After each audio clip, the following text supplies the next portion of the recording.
इस वीडियो में हम जानेंगे कि लिविंग रिलेशनशिप में रहने का क्या नुकसान है और क्यों लड़कियों को लिविंग रिलेशनशिप में नहीं रहना चाहिए। अगर लड़का इतनी सच्ची मोहब्बत करता है तो वो निकाह करके अपने घर भी लेके जा सकता है। नाजरीन, ये भी स्टोरी कुछ इस तरह की है। नाजरीन, एक लड़की दिल्ली में रहती है जिसका नाम होता है रुखसार राजपूत। वो दिन के 3 बजे अपने बाप को फ़ोन करती है कि आप यहाँ पे दिल्ली पे आ जाए, यहाँ पे मेरे हस्बैंड के साथ मेरी लड़ाई हो रही। नाजरीन, इसका बाप जो था वो मेरठ पे रहता था, तो 3 बजे ये कॉल करती है तो वो कहता है जी ठीक है मैं आता हूँ। उसके बाद बाप 4 बजे कॉल दोबारा करता है तो बेटी का नंबर बंद होता है। 6 बजे कॉल करता है, नंबर बंद होता है। वो अपने रिश्तेदारों को साथ लेता है और मेरठ से दिल्ली आ जाता है। शाम 9:30-10 बजे वो दिल्ली पहुंचता है। अपनी बेटी के घर के ऊपर तो देखता है कि ताला लगा हुआ है। वो दरवाजे की दूसरी चाबी निकालता है। उसे पता होता है कि दूसरी चाबी कहाँ पे रखी है। एक बोर्ड होता है उनके दरवाजे के साथ ही, उस बोर्ड में वो दूसरी चाबी छुपा के रखते हैं। बाप को भी ये बात पता होती है। बाप दूसरी चाबी निकालता है, दरवाजा खोलता, अंदर जाता है तो वो पहले देखता है कि मेरी बेटी शायद कहीं पे गई हो, उसका शोहर भी शायद उसके साथ कहीं पे गया हो। लेकिन अंदर जाके देखता है घर के सामान वगैरह बिखरे होते हैं, बर्तन वगैरह बिखरे होते हैं, उनके कपड़े वगैरह भी बिखरे होते हैं। वो सोचता है कि शायद किसी ने चोरी चकारी कर ली है। ये देखने के लिए वो अलमारी खोलता है कि शायद इसमें कोई गहने वगैरह भी चोरी करके कोई ले गया है या नहीं। तो गहने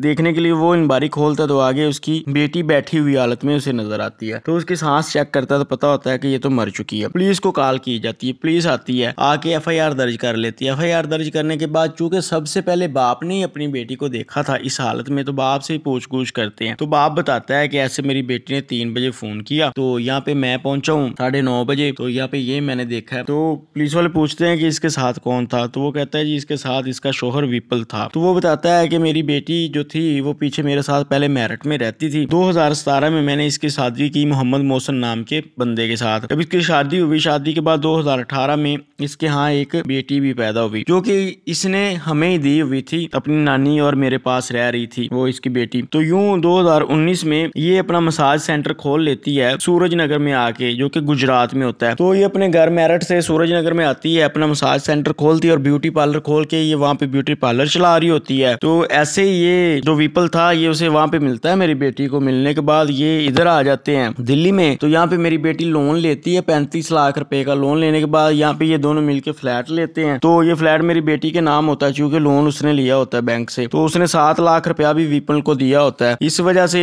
ये दोनों इकट्ठे रह रहे थे, तो इस वजह से शायद इनका किसी ने कत्ल ना कर दिया हो क्योंकि इन लोगों के पास पैसे वगैरह तो थे। तो पुलिस सारी बात सुनती है। बात सुनने के बाद पुलिस वहाँ के CCTV फुटेज चेक करती है। फुटेज में नजर आता है कि वो जो उसका शोहर था जिसके साथ वो लिविंग रिलेशनशिप में रह रही थी, उनकी शादी तो अभी नहीं हुई थी। तो वो एक अपनी मारुति गाड़ी में बैठता है और बैठ के यहाँ से निकल जाता है। अब ये तो क्लियर हो जाता है कि विपुल मरा नहीं है, वो जिंदा है और वो यहाँ से भाग के गया है। बाप को भी उसके ऊपर शक आना शुरू हो जाता है क्योंकि उनके यहाँ लड़ाइयाँ झगड़े भी काफी अरसे से हो रहे थे। तो इस वजह से शायद उसने इसकी बेटी को कत्ल कर दिया और भाग गया हो। अब पुलिस वाले जो होते हैं उसकी पता लगाना शुरू कर देते हैं। सारे टूल प्लाजे जाके देखते हैं कि वो किधर जा रहा है। तो एक टूल प्लाजे में नजर आता है कोई दिल्ली से मुंबई वाले रोड पे जा रहा है। तो रास्ते में नाजरीन गुजरात भी पड़ता है। तो पुलिस वालों को कंफर्म हो जाता है कि ये अपने इलाके गुजरात सूरज नगर में ही जा रहा है। तो यूं पुलिस वाले 8 टीमें तैयार करते हैं। एक टीम जो होती है वो गुजरात डायरेक्ट भेज देते हैं। नाजरीन, गुजरात जाने के 2 रास्ते होते हैं, एक उदयपुर से होके, दूसरा कोटपुरा से होके। तो ये जो विपुल था ये कोटपुरा से जा रहा था। एक टीम जो थी उदयपुर से, रास्ता शॉर्टकट था तो उदयपुर से वो गुजरात के लिए निकल जाती है। एक टीम जो होती है टूल प्लाजा एग्जामिनेशन करके इसका पीछा करना शुरू कर देती है। यूं नाजरीन ग्रामी, जो टीम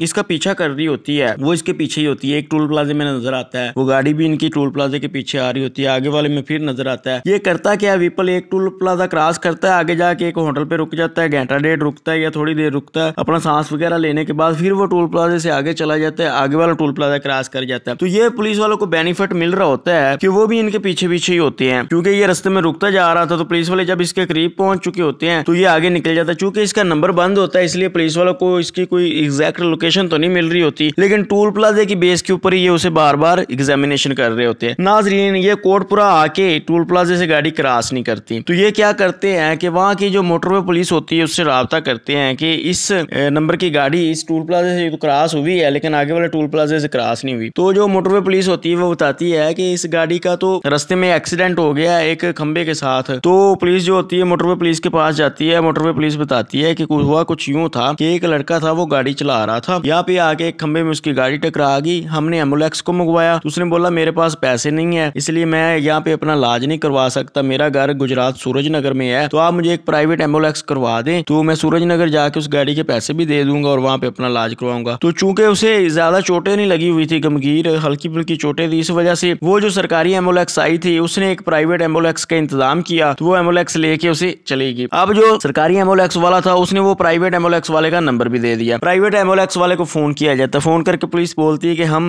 दिल्ली पुलिस बोल रहे हैं, तो आपने ज्यादा रिएक्ट नहीं करना। ये जो बंदा आपके साथ गाड़ी में जा रहा है गुजरात के लिए, ये एक कातिल है, दिल्ली में इसने एक लड़की को कत्ल किया है और अब ये फरार हो रहा है। तो आपने ऐसे करना है, गाड़ी स्लो स्लो चलानी है ताकि हम आप लोगों तक पहुंच सके और अपनी लोकेशन हमें देते रहना। वो कहता ठीक है। वो रास्ते में रुकता है एक जगह, रुक के पुलिस को दोबारा कॉल करता है, उनको सारी चीजें बताता है कि ये तो इसने मेडिसिन खाई हुई है, तो चूंकि नशे वाली मेडिसिन इस वजह से इसे नींद आ रही है। पुलिस वाले कहते हैं ये तो और अच्छी बात है, तो तुम गाड़ी स्लो स्लो चलाते जाना। वो कहता ठीक है। वो गाड़ी स्लो स्लो चलाता जाता है और उदयपुर के करीब जाके पुलिस इस एम्बुलेंस को घेर लेती है। घेरने के बाद इस विपुल को पकड़ लेती है। पकड़ने के बाद उदयपुर कोर्ट में पुलिस जाती है, इसको लेके कोर्ट में लेके जाने के बाद इजाजत लेती है और दिल्ली लेके चली जाती है। नाजरीन, दिल्ली आने के बाद इससे पूछगुछ की जाती है कि हाँ भाई तुम्हारा जो भी चक्कर है, तूने जैसे उसको कत्ल किया, क्यों कत्ल किया, सारी स्टोरी हम लोगों को सुनाओ। तो पहले वो मानता ही नहीं कि नहीं मैंने कत्ल नहीं किया, मैं तो अपने घर गुजरात जा रहा था, मुझे पता ही नहीं किसी ने चोरी डकैती करी है। लेकिन पुलिस वाले जब उसे एविडेंस दिखाते हैं, सीसीटीवी वीडियो दिखाते हैं, सब कुछ दिखाते हैं, तो वो मान जाता, टूट जाता है कि हाँ मैंने कत्ल किया। पुलिस वाले पूछते हैं कि अब कत्ल कैसे किया और क्यों किया, वो पूरी स्टोरी सुनाओ। तो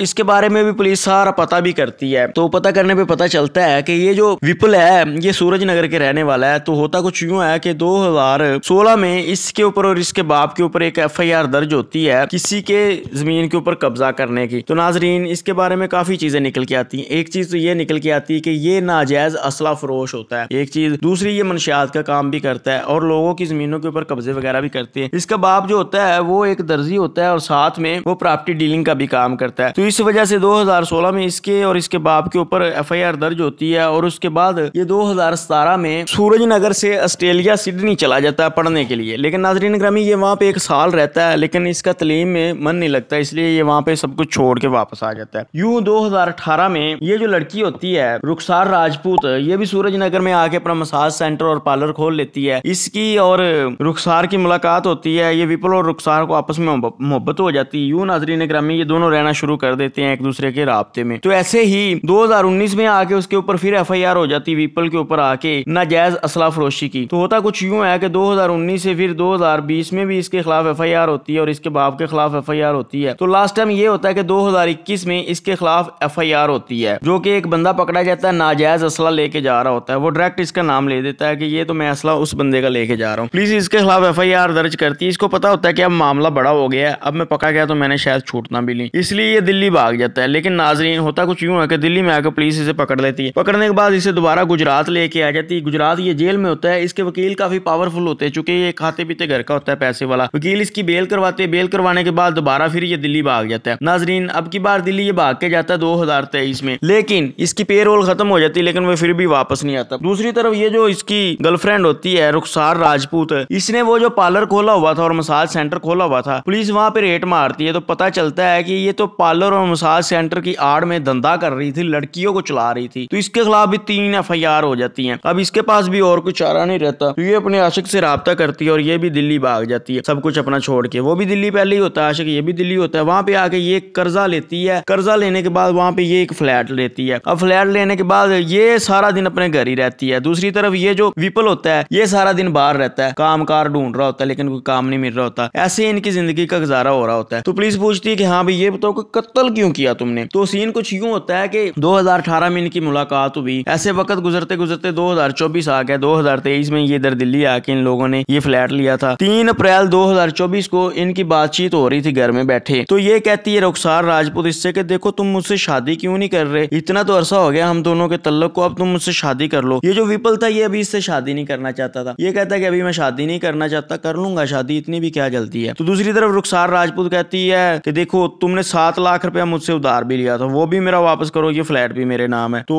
तुम अगर मुझसे शादी नहीं करते तो तुम यहाँ से चलते बनो और मेरे पैसे मुझे दो। यूं इन दोनों की लड़ाई हो जाती है। लड़ाई होने के बाद वो कहता है कि मुझे गुस्सा आ जाता है। गुस्से की वजह से वो जाता है किचन में और एक खंजर उठा के लेके आता है, सब्जी काटने वाला छुरा सा होता है, उसको लाके ये रुखसार राजपूत की गर्दन के ऊपर सीधी छुरियां मारनी शुरू कर देता है। यूं नाजरीन ये 15 दफा उसकी गर्दन के ऊपर छुरियां मारता है। सीधी छुरियां लगने की वजह से रुखसार राजपूत जो होती है वहां पे दम तोड़ देती है, मर जाती है। लेकिन मरने से पहले उसने एक दफा अपने बाप को फोन कर दिया होता है कि तुम यहाँ पे आ जाओ, ये मेरे साथ लड़ाई कर रहा है। उस दौरान वो छुरी वगैरह लेने गया होता है। अब उसके बाप की बीच कॉल कॉलेज आ रही होती है तो बेटी तो मर चुकी होती है। अब इसको भी पता होता है कि इसके बाप के फोन आ रहे हैं, तो अगर फोन अटेंड ना किया तो ये यहाँ पे आ जाएगा। इस वजह से ये लड़की की लाश उठाता है और अलमारी में सेट करके रखता है, अलमारी बंद करता है, घर की अच्छे से सफाई करता है, वो जो खून शून गिरा होता है वो साफ करता है, अपने कपड़े बदलता है और अपने दूसरे कपड़े पहनने के बाद यहाँ से निकल जाता है अपने इलाके सूरज नगर के लिए कि वहां पे जाके छुप जाऊंगा, मुझे कोई पकड़ने नहीं आएगा। तो नाजरीन यहाँ पे ये केस मीडिया के ऊपर आना शुरू हो जाता है और मीडिया शोर मचाना शुरू कर देती है कि कैसे एक सजाए मौत का कैदी जिसने पहले इतना असला और स्मगलिंग करते हुए पकड़ा गया और मुंशियात फरोश करते हुए पकड़ा गया तो उसको उम्र कैद हुई थी, कैसे वो उम्र कैद की वजह से भी बाहर बेल के ऊपर आ गया और दोबारा भाग गया तो किसी ने एक्शन नहीं लिया और उसका रिजल्ट ये निकला कि उसने दिल्ली में जाके एक और लड़की को कत्ल कर दिया। अगर उस टाइम एक्शन लिया होता, जब वो पेल रोल के बाद भी अदालत में पेश नहीं हुआ तो उसको पकड़ लिया जाते तो आज एक लड़की कत्ल ना होती, एक जान ज़ाया होती। यूं नाजरीन ग्रामी अब ये केस काफी हाईलाइट हुआ है, उसके बाकी भी मुकदमों में उसे नामजद करके पुलिस ने गिरफ्तार कर लिया है। ये भी मुकदमा 302 का भी इसके खिलाफ है और अभी ये जेल के अंदर है, इसका कोई फैसला नहीं आ रहा। इसका फैसला जो भी आएगा वो आगे चल के पता चलेगा। मुझे इजाजत दें, अल्लाह निगहबान।